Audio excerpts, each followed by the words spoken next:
السلام علیکم ورحمۃ اللہ وبرکاتہ۔ تو آج کا ہمارا ٹاپک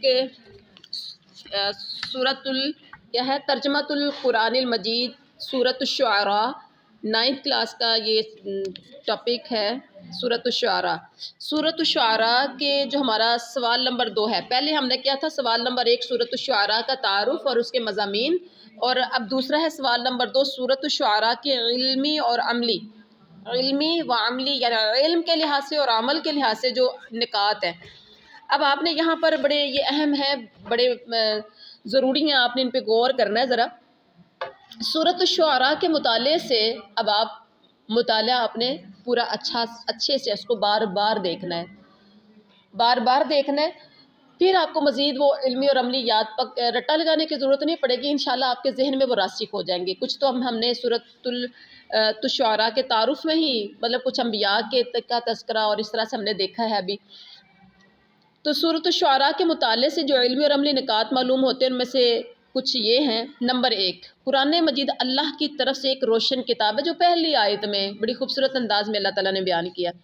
قرآن مجید اللہ تعالیٰ کی طرف سے ایک روشن کتاب ہے جس میں زندگی گزارنے کے واضح اصول موجود ہیں۔ یہ ہم نے سورۃ الشعراء کی آیت نمبر 4 میں پڑھا ہے۔ نمبر 2، اللہ تعالیٰ کے برگزیدہ لوگوں کو جادو سحر سے قابو نہیں کیا جا سکتا۔ ذہن میں رکھیے، جو اللہ کے برگزیدہ لوگ ہیں، نہ ان پر جادو چل سکتا ہے، نہ ان پر کوئی ٹونا چل سکتا ہے، نہ ان پر کوئی سحر ہو سکتا ہے۔ اور سورۃ الشعراء کی یہ آیت نمبر 45 کے اندر موجود ہے۔ اور اس کے بعد ہے نمبر 3، اہل حق اللہ کے سوا کسی سے نہیں ڈرتے۔ دل میں اگر تو آپ اہل حق ہیں تو آپ کو ہوگا کہ اللہ کے علاوہ مجھے کسی سے نہیں ڈرنا۔ یہ آیت نمبر 50 میں تذکرہ کیا گیا ہے کہ اہل حق اللہ کے علاوہ کسی سے نہیں ڈرتے، جو ہماری اصل بک ہے، اس کے اندر بہت تھوڑے سے نکات ہیں، ٹھیک ہے۔ اور نمبر 3، خیر کے راستے پر چلیں۔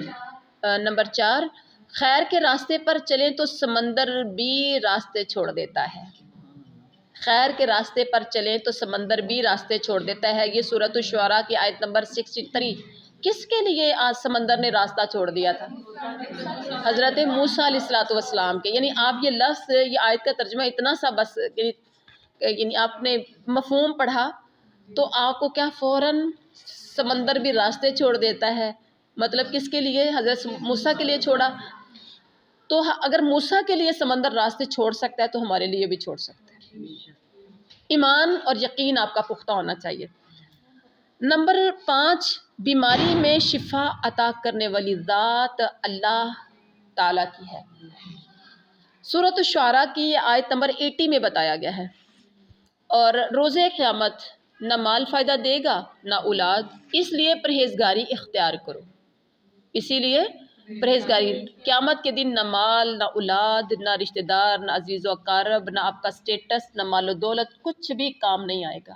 اس کے لیے آپ کو کیا کرنا ہے؟ پرہیزگاری اختیار کرنی ہے۔ آج ہی اللہ سے ڈر کر اپنی زندگی گزارنی ہے۔ خلی الذنوب الصغیرہ و کبیرہ ذاک التقیٰ، ہر چھوٹے اور بڑے گناہ کو چھوڑنا تقوی۔ جب تقوی آ گیا تو سمجھیں آپ اللہ والے بن گئے۔ تو یہ سورۃ الشعراء کی آیت نمبر 88 اور 90 میں کہا گیا ہے۔ پوائنٹ نمبر 7، لوگوں سے اجر کی امید نہ رکھیں۔ تبلیغ کا اجر اللہ کے ذمے ہے۔ آپ نے جو کام کرنا ہے، جو تبلیغ کرنی ہے، کبھی بھی لالچ نہ رکھیں۔ ہاں، بغیر لالچ کے اگر آپ کو کچھ مل جاتا ہے، آپ کو کوئی گفٹ مل جاتا ہے، کوئی آپ کو کوئی دے دیتا ہے، تو آپ سمجھیں کہ آپ کے اندر لالچ نہیں تھا۔ لالچ نہیں تھا، اگر آپ کو مل گیا تو اللہ کی رحمت سمجھے۔ اور اگر آپ لالچ رکھتے ہیں تو پھر آپ سمجھے آپ اپنی اس مشن میں کامیاب نہیں ہوں گے، کیونکہ پھر لالچ آ جائے گا، پھر آپ کی نظر اس پر ہوگی کہ میں جہاں جاؤں گا مجھے کیا ملے گا۔ پھر سم ٹائم انسان خود بولنے پر بھی مجبور ہو جاتا ہے۔ لالچ ہے نا، لالچ میں بڑا کچھ انسان کر جاتا ہے۔ تو میں آؤں گا تو کیا دیں گے، میں یہاں تقریر کروں گا تو مجھے کیا ملے گا۔ اچھا، پھر کئی بار ہوتا ہے کہ اچھا اتنا خرچہ ہوگا اور اتنے پیسے لگیں گے تو میں نہیں جاؤں نہ جاؤں۔ تو یہ لالچ انسان کو اللہ کی راہ میں، تبلیغ میں ایک رکاوٹ بن جاتا ہے۔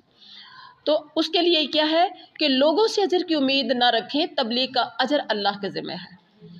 سورۃ الشعراء کی آیت نمبر 109 میں یہ کہا گیا ہے۔ اور پوائنٹ نمبر 8، امر بالمعروف یعنی نیکیوں کا حکم کرنا اور نہی عن المنکر کی فکر میں رہنا۔ کیا پتہ چلا؟ نیکیوں کے حکم کرنے میں اور برائیوں سے روکنے کی فکر میں لگے رہنا، لوگوں کو نیکیوں کی طرف لگانا ہے اور برائیوں سے منع کرنا ہے۔ سورۃ الشعراء کی آیت نمبر 132 اور 134 میں یہ بات کہی گئی۔ پوائنٹ نمبر 9، رزق اور انعامات کی فراوانی کے باوجود، رزق اور انعامات کی فراوانی کے باوجود تقوی اختیار کرنا چاہیے۔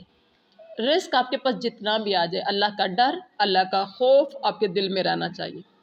سورۃ الشعراء کی آیت نمبر 46 اور 50 میں یہ بات کہی گئی۔ پوائنٹ نمبر 10، ہمیں عربی زبان سیکھنی چاہیے، کیونکہ اللہ تعالیٰ نے قرآن مجید کو عربی زبان میں نازل فرمایا ہے۔ ہمیں عربی زبان سیکھنی چاہیے، سیکھنی چاہیے، سیکھنی چاہیے، یہ ضرور سیکھنی چاہیے۔ اب دیکھیں، جس کو کوئی اسکول کا جو نہیں پڑھا تو اسے اتنا ضرور پتہ ہوگا، ہیلو ہاؤ آر یو، اتنا پتہ ہوگا۔ اور اگر کوئی آ کے 10 پاس ہے یا F A B A M A pass ہے تو ان سے پوچھا جائے کہ ہاؤ آر یو کی جگہ پر اگر آپ بول دیتے ہیں کیف حالک، تو کہیں گے ہاں کی، ایسا ہوتا ہے؟ مطلب اس کو پتہ ہی نہیں ہے کہ عربی زبان میں مجھ سے کوئی پوچھا گیا ہے، یا مین چھوٹی چھوٹی چیزیں مجھ سے کوئی، یا عام جو زبان میں ایک سوال و جواب ہوتے ہیں ہمیں وہ بھی نہیں آ رہے ہوتے۔ اسلام کے بعد ہمیں کچھ نہیں آتا، اسلام عربی میں، اس کے علاوہ ہمیں کچھ نہیں پتہ۔ تو عربی زبان کو سیکھنا چاہیے، کیونکہ یہ قرآن مجید کی زبان ہے، فرسٹ ہمارے نبی کی زبان تھی، سیکنڈ اور اللہ کی زبان۔ اللہ تو ساری زبانوں کو جانتا ہے، لیکن اللہ نے نبی بھیجا تو عربی میں، کتاب بھیجی تو عربی میں، اور جنت میں حساب کتاب بھی لیا جائے گا عربی میں، یعنی قبر کے اندر حساب و کتاب بھی ہوگا عربی میں، فرشتوں کی زبان جنت میں عربی، وہاں مومنین کی زبان بھی عربی۔ جنت میں عربی زبان تے تاڑے ورگے پھر پنجابی پھنس گئے۔ لو جی، آنٹی نے خود ہی بتا دیا کہ پھنس گئے۔ چلیں جی، اب آپ کو پھر سیکھنی ہے عربی زبان، سیکھنی چاہیے نا جی۔ پوائنٹ ہے 11، ہمیں اپنے رشتہ داروں کو شرک اور اللہ کی نافرمانی سے باز رکھنے کی کوشش کرنی چاہیے۔ اپنے رشتہ داروں کو، خود تو شرک سے باز رہتے ہیں نا، اور اللہ کی نافرمانی سے اپنے رشتہ داروں کو، رشتہ داروں میں سب سے پہلے تو ہمارے بہن بھائی، ہم امیاں ہیں تو ہمارے بچے، ہمارے شوہر، ہمارے بچے، ہمارے بہن بھائی، ہمارا سسرال، مطلب جو بھی آپ کے اہل و عیال میں، گھر والوں میں، آپ کے رشتہ داروں میں، آپ کے عزیز و اقارب میں، آپ کے گلی محلے والوں میں، جہاں جہاں آپ کی چلتی ہے، ٹھیک ہے، آپ سب کو اللہ کی نافرمانی سے باز رکھنے کی کوشش کریں گے، کرنی چاہیے، کیونکہ یہ حضرت محمد رسول اللہ صلی اللہ علیہ وسلم کا طریقہ ہے۔ ہم نے آپ صلی اللہ علیہ وسلم کا طریقہ سمجھتے ہوئے ہم نے تمام لوگوں کو برائی سے باز رکھنے کے لیے کوشش کرنی ہے انشاءاللہ۔ سورۃ شعراء کی آیت نمبر 214 کے اندر یہ بات کہی گئی ہے۔ اور پوائنٹ نمبر 12 ہے، ہمیں ایمان والوں سے بہت شفقت اور تواضع سے پیش آنا چاہیے۔ کن سے؟ ایمان والوں سے، یعنی آپ یہاں تو سارا سسٹم ہی چینج ہو گیا نا، ہم پیسے والے کو سلام کرتے ہیں، جس کے پاس پیسہ اس کے آگے پیچھے ہاں جی ہاں جی۔ اور یہاں قرآن کیا کہہ رہا ہے؟ سورۃ الشعراء کی آیت نمبر 215، ایمان والوں سے، وہ غریب ہو یا امیر ہو، کیا خیال ہے؟ آپ سب سے زیادہ رسپیکٹ آپ کس کو دیں گے؟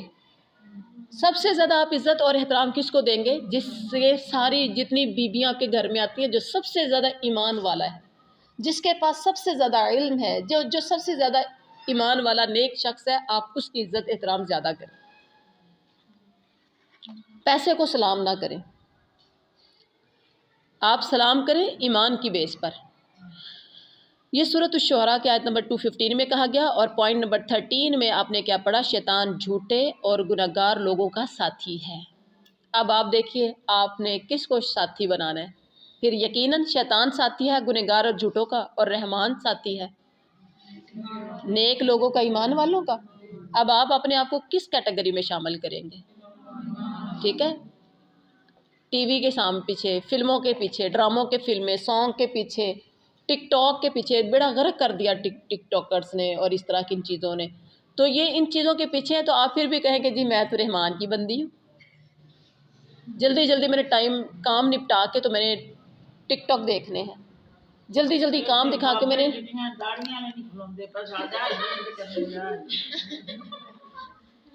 تو یعنی کہ آنٹیاں امیاں سب اس کام کے پیچھے لگے ہوئے ہیں کہ جلدی سے کام نپٹائیں تو ٹی وی کے سامنے، ڈراموں کے سامنے، جی موبائل ہے تو موبائل پہ لگ گئے. اور اب تو مشکل ہی نہیں نا رہا کہ اٹھ کے تو ہم نے ڈرائنگ روم میں جانا ہے، جہاں بیٹھے وہاں کچن میں بیویاں لگا کے تو یہ کر لیتی ہیں، ٹھیک ہے. اور لڑکیوں کو بہت ہی کچھ کریز ہوتا ہے. تو آپ یہ دیکھیں ان چیزوں نے ہمارا بیڑا غرق کر دیا، اور ایسے لوگوں کا ساتھی شیطان ہے. شیطان ہے. اب آپ نے خود دیکھنا ہے کہ شیطان کو جس کا شیطان ساتھی بنا نا، وہ بندہ زندگی میں کامیاب نہیں ہوگا. شیطان جھوٹے اور گنہگار لوگوں کا ساتھی ہے. یہاں ایک وہ جو ہم نے بنایا نا، کیا بنایا، چارٹ بنائے کہ آپ نے اپنے اپنے گھروں میں لگانے ہیں. اللہ دیکھ رہا ہے، عباد الرحمن کی صفات. ایک چھوٹا سا چارٹ یہ بھی بنا لیجئے گا، شیطان جھوٹے اور گنہگار لوگوں کا ساتھی ہے نا پوائنٹ. اچھا ٹھیک ہے، وہاں آپ کو بار بار آپ کو ریمائنڈر رہے گا، یاد رہے گا کہ میں کہیں وہ کام تو نہیں کر رہی. یہ سورۃ الشعراء کی آیت نمبر 221 اور 23 میں یہ بات کہی گئی. 221 223 221 اور 223 میں. پوائنٹ نمبر 14 ہے، جھوٹے شاعروں کی پیروی کرنے والے عموماً گمراہ لوگ ہوتے ہیں. جھوٹے شاعروں کی پیروی کرنے والے عموماً گمراہ لوگ ہوتے ہیں. سورۃ الشعراء کی آیت نمبر 224 میں یہ بات کہے گی. پوائنٹ نمبر 15 ہے، ایمان لانا، نیک عمل کرنا، اللہ کا ذکر کرنا اور لوگوں کو یعنی ظالموں کو جواب دینا اچھے شاعروں کی صفات ہیں. جیسے حسان بن ثابت شاعر رسول تھے، اور وہ آپ صلی اللہ علیہ وسلم کے دفاع کے لیے کفار کی ہجوہ شاعری کا جواب دیا کرتے تھے. سورۃ الشعراء یہ کہا گیا ہے، سورۃ الشعراء آیت نمبر 227 میں. اور اس سورت کی ٹوٹل آیات کتنی ہیں؟ 227. تو یہ لاسٹ جو ہے اللہ تعالیٰ نے اس میں اچھے شاعروں کی صفات بیان کی ہیں. تو یہ تھا آج کا ہمارا سبق. اور اس کے بعد ایک حدیث ہے، رسول اللہ صلی اللہ علیہ وسلم نے فرمایا، ان من الشعر حکمت، ان من الشعر، ان بے شک، من سے شعر، حکمت، بعض اشعار حکمت ہوتے ہیں. ترجمہ دیکھیے، بعض اشعار حکمت ہوتے. جامع ترمذی حدیث نمبر 2845 حدیث نمبر ہے. بعض اشعار حکمت ہوتے ہیں. کچھ اشعار ایسے ہوتے ہیں جنہیں ہم پڑھتے ہیں تو بڑا، یا سنتے ہیں تو دل خوش ہوتا ہے، کچھ ہمیں سمجھ آتی ہے. جیسے توحید پہ اشعار ہیں، یا علامہ اقبال کی شاعری دیکھ لیجیے، خودی کو کر بلند اتنا کہ ہر تقدیر سے پہلے خدا بندے سے خود پوچھے بتا تیری رضا کیا ہے. اور بھی بہت سی اچھی شاعری ہے. تو اچھی شاعری جو ہے نا وہ آپ کر سکتے ہیں، سن سکتے ہیں. جی اب اس کے بعد ہمارا نیکسٹ ٹاپک ہوگا سبحان ربک رب العزت عما یصفون وسلام علی المرسلین والحمد للہ رب العالمین.